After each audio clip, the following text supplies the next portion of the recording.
People flooded Wall Street today to protest President Trump's rollback of diversity, equity, and inclusion programs, DEI. A healthy roster of political and civil rights leaders were there. Correspondent Brian Yennis reports tonight from New York. We are not going back on the slave market. Donald Trump, get ready for the fight of your life. Today, 2,500 mostly black anti-Trump protesters led by Reverend Al Sharpton marched on Wall Street, claiming President Trump's war on DEI, or diversity, equity, and inclusion, is racist. What you call that?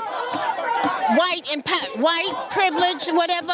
Well, black people didn't have privilege like that. So we needed an extra boost as far as the laws to protect us.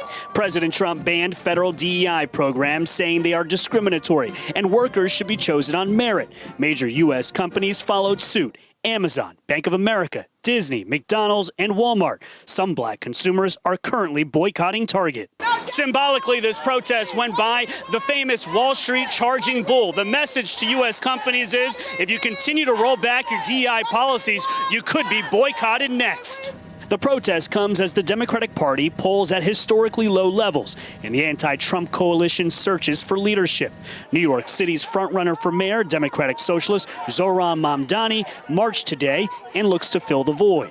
We pressed him on if he agrees with Sharpton that Trump is threatening to send National Guard troops to cities only led by black mayors. Do you think that President Trump's deployment of National Guard troops is racist? Look, I think it is something to be opposed because it has nothing to do with the stated intention of safety. And on accusations, he's soft on crime. Are you for decriminalizing misdemeanors? All misdemeanors? No, and you can't find that on my platform because it's not there. Noticeably absent today, New York City's black mayor Eric Adams and former Governor Andrew Cuomo. Both men have been attacked by Mamdani for appearing too supportive of President Trump. Brett?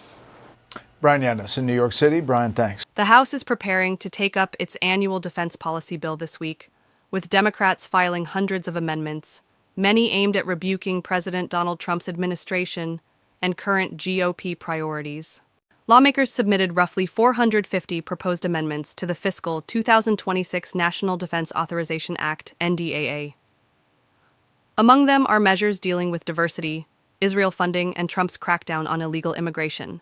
The House Rules Committee will review the bill Monday afternoon and set parameters for debate, paving the way for a floor vote later this week. Most of the progressive amendments are unlikely to survive, underscoring their symbolic nature. Still, Democrats are using the traditionally bipartisan defense package to spotlight opposition to the White House and Republican leadership. Representative Jasmine Crockett, D. Texas, filed several amendments, including one to strike the NDAA's prohibition on using defense funds for diversity, equity, and inclusion (DEI) efforts. Similarly, Representatives Luz Rivas, D. California, and Jill Takuda, D. Hawaii, offered an amendment to block a ban on DEI programs at the Pentagon. Crockett also introduced language aimed at halting construction of migrant detention facilities on military installations, directly challenging Trump administration policy. Representative Maxwell Frost, D. Florida, put forward an amendment barring Defense Department funds from supporting migrant processing and detention operations. The Pentagon announced last month it is building the country's largest federal migrant detention center in Fort Bliss, Texas. Representative Delia Ramirez, D. Illinois, filed two amendments targeting Trump-era immigration policies. One would prohibit funding for family separation, while another prohibits funds from being used to transfer non-citizens to foreign prisons, except under treaties and extradition laws, according to the Rules Committee website.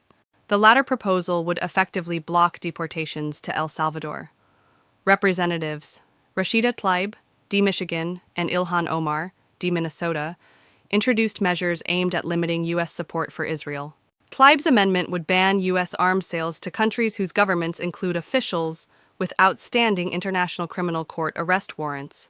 The ICC issued warrants in late 2024 for Israeli Prime Minister Benjamin Netanyahu and senior officials. Omar's proposal seeks to repeal Israel's emergency access to a U.S.-managed weapons stockpile located in the country. The NDAA is a bill passed every fiscal year that sets national security and defense policy for the U.S. government. More than 1,000 total amendments have been introduced to this year's bill.